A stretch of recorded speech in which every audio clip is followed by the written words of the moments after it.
Bonjour et bienvenue dans Archi Urbain, l'émission qui vous parle d'architecture et d'urbanisme. Aujourd'hui, je vous emmène à Flagey pour vous parler d'un projet qui parle d'architecture. Ça s'appelle Lunch with an Architect. Et pour ce faire, je suis en compagnie de Gilles Ledur, responsable de Flagey. Bonjour Emma, oui, tout à fait. On peut dire ça, c'est quoi le titre exact? Je suis directeur général de la maison. Voilà. Alors Flagey, pourquoi est-ce que Flagey a décidé d'accueillir ce projet-ci? Qu'est-ce qu'il a de particulier pour vous? Pour plusieurs raisons. C'est que, je trouvais l'initiative de Kathleen Ewens et de Nathalie Zalkman extrêmement intéressante. Et puis surtout parce que l'architecture à Flagey est un élément fondamental du bien-être que vivent et que ressentent les spectateurs qui viennent à Flagey. Que ce soit dans le domaine du cinéma ou dans le domaine musical, l'architecture fait que ce bâtiment est incroyablement accueillant et donc respire une convivialité qu'on trouve, je crois, difficilement ailleurs. Pour ceux qui ne connaîtraient pas l'histoire de ce bâtiment, en deux mots, en résumé, je sais que c'est une longue histoire. C'est une longue histoire, oui, mais donc le bâtiment a été construit en 1938. Oui. Joseph Diong en est l'architecte. C'était un architecte bruxellois qui avait une bonne cinquantaine d'années, n'avait jamais fait ça. Et ce bâtiment devait être le troisième plus grand bâtiment au monde, après Deutschlandfunk et la BBC, destiné à la radio et à la télé. Alors que la télé, ce n'est que 1954 en Belgique, il faut bien le savoir. Donc, quelque part, la Belgique, là, que ce soit l'INR ou la NIR, donc les précurseurs de la VRT et la RTBF, ont construit quelque chose d'iconique. Parce que c'était non seulement un bâtiment pour la création musicale et audiovisuelle, mais c'était un bâtiment qui voulait être pleinement moderne et qui donc mettait à l'avant toutes nouvelles technologies de communication de ce temps-là, les technologies du son et de l'image. Alors, après le paquebot a sombré, lorsque justement ils sont partis oui. À Reyers, rénovation. La salle, le studio 4, majestueuse René, par Philippe Samin, tout à fait. Si je ne me trompe pas. Et aujourd'hui, c'est quoi leur Flagey? Alors aujourd'hui, c'est un centre de diffusion et de création, tel que ça l'était d'ailleurs à l'origine, non plus dans un cadre de médias, mais dans un cadre de centre culturel. C'est un organisateur culturel. Mais donc, là aussi, le geste architectural, justement, de Philippe Samin et du bureau Van Ranst à Anvers, a permis de transformer ce bâtiment en un centre avec des salles de concert et de cinéma actuelles, contemporaines. Alors Gilles, je te remercie. On va se quitter ici quelques instants parce que je voudrais qu'on aille voir les deux organisatrices pour leur demander effectivement c'est quoi le but de ce lunch avec un architecte. Tout à fait, je suis tout à fait d'accord. Merci Gilles. Merci. On est toutes les deux passionnées d'architecture, Nathalie et moi, et on a organisé pas mal de séminaires, Bill Green et Urban Forum. Et en fait, à chaque fois qu'on invitait comme orateur un architecte, on voyait que la salle était vraiment passionnée. Donc on s'est dit que notre intérêt pour l'architecture était partagé. Ensuite sont venues les déclarations de Rudy Vervoort qui souhaiterait mettre une priorité sur une architecture de qualité à Bruxelles. Et donc voilà, c'est de ces deux constats qu'est né Lunch with an Architect. 3 fois par an, on invite un architecte, qu'il soit belge ou étranger, pour nous inspirer et pour participer de la sorte à une réflexion sur le sujet, sur la qualité architecturale à Bruxelles. Ça fait vraiment partie de notre quotidien, d'être à l'écoute, d'avoir des récepteurs, de regarder ce qui se passe partout dans le monde et tout près de chez nous. Et alors, je pense que ce qui nous caractérise aussi, c'est qu'on ose tout. Voilà, on ose. Enfin, Kengo Kuma, qui est venu, il fallait oser pousser la porte d'un grand bureau japonais et il est venu. Et grâce à ça, on a comme ça un know-how qui se construit. Et comment on les choisit, c'est d'abord sur base d'une inspiration, d'une séduction que nous avons.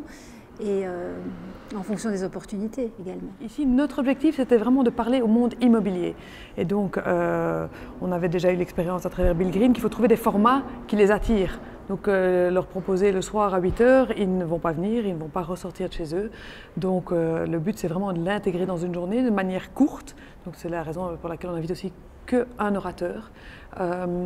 Et comme ça, les gens arrivent à midi, repartent à 2 heures et ils ont mangé. Et donc ce côté pratique est assez important dans notre concept. Depuis toujours, on essaye de donner à nos rencontres un caractère relativement informel, tout en étant évidemment très qualitatif. Donc on veut sortir de ce monde un petit peu rigide, qui est assimilé au monde de l'immobilier, au monde des promoteurs, et on veut montrer un aspect, je pense, beaucoup plus humain des choses, un aspect aussi plus souple, plus intersectoriel. Il peut y avoir des architectes, des promoteurs, des étudiants, donc on aime bien ce mélange et on veut que ce mélange se traduise dans une ambiance plus informelle, et c'est aussi le but, vraiment le but de ce walking lunch après, où effectivement on essaye aussi de décliner ce qu'on aime même dans la nourriture qu'on sert.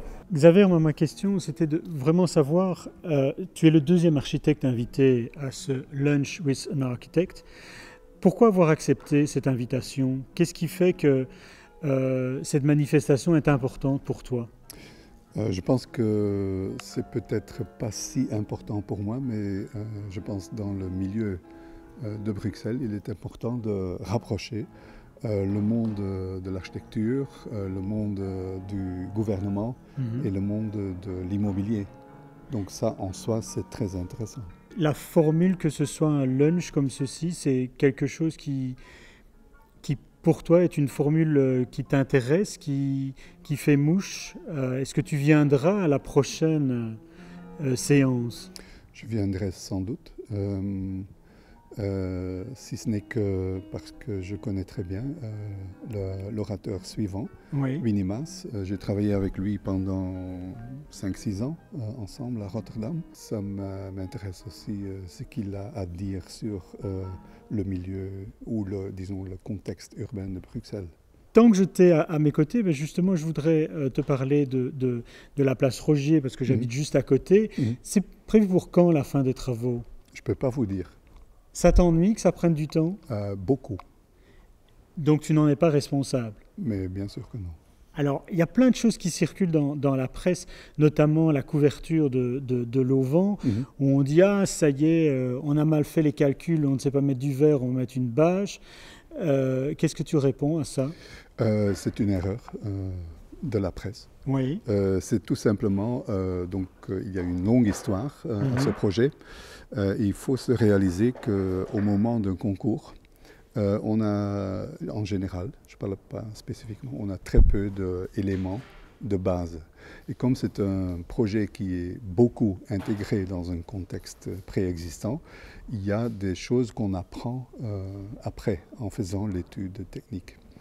Et donc, mais depuis beaucoup d'années déjà, puisque le concours date de 2006, on sait, en fait on le sait depuis juste quand on a gagné le concours, qu'avec les fondations existantes, ça serait sans doute onéreux de construire ce torrent avec du verre.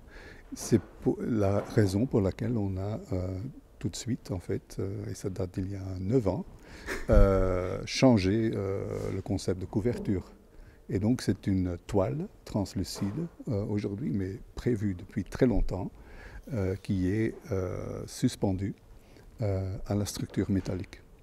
Alors si on revient un peu au concept en surface, je ne vais pas parler du concept justement de ce trou que tu as percé pour apporter de la lumière dans le métro et remettre un peu une plus grande fluidité dans tous les nœuds, que ce soit piéton, métro, train, etc., etc. On a donc une place noire, on a une balade blanche et cet auvent qui est blanc également, qui fait la liaison entre le noir et le blanc, mais également entre Saint-Josse et le centre-ville. Les grandes dalles blanches, elles ont été vite beaucoup moins blanches, assez grises. Est-ce que c'était prévu au départ? Qu'est-ce que tu en penses de ce changement de couleur? Comme le chantier n'est pas achevé, tout n'a pas été fait. Et les dalles blanches vont avoir un traitement qui les rend moins poreux. Donc elles seront nettoyées à la fin du chantier, ils seront traités et ils garderont beaucoup mieux leur couleur qu'aujourd'hui. Ceci dit, je dois quand même dire qu'en été, avec tout ce blanc, sans lunettes de soleil, on ne sait pas marcher. Moi oui, en tout cas. Je n'ai même pas des lunettes de soleil. Pourtant, tu as des yeux bleus comme moi. Et avec la verdure qu'il y aura, je pense que ça sera très agréable. Bon, alors je vais quand même dire une chose que tu ne peux peut-être pas dire, mais est-ce que je peux me permettre de dire à Brussels Grills qu'ils enlèvent leur plantation? Parce que si tu as mis une certaine plantation, c'est pour qu'il y ait une certaine uniformité et pas des cactus ou des je ne sais pas quoi qu'ils ont mis. On travaille en ce moment avec le cabinet sur un règlement d'ameublement des terrasses différentes, donc coordonnées et de façon acceptable. Est-ce que je peux annoncer par contre que la cafétéria, comme tu l'as annoncé dans ton exposé tout à l'heure, qui aura au pied de cet auvent, sera un Starbucks? Non. Je ne peux pas l'annoncer? Non. Pourquoi? Parce que ce n'est pas à moi de l'annoncer. Ah non, mais moi je peux l'annoncer. Oui, allez-y. Bon, allez, c'est très bien. Merci Xavier. On se retrouve alors au prochain lunch. Je ne sais pas quand est-ce qu'il sera, mais on ira sur Internet pour le découvrir. D'ici là, vous pouvez voir et revoir cette émission sur www.archiurbain.be. À bientôt pour de nouveaux projets. Au plaisir. Merci beaucoup. Au revoir. Au revoir.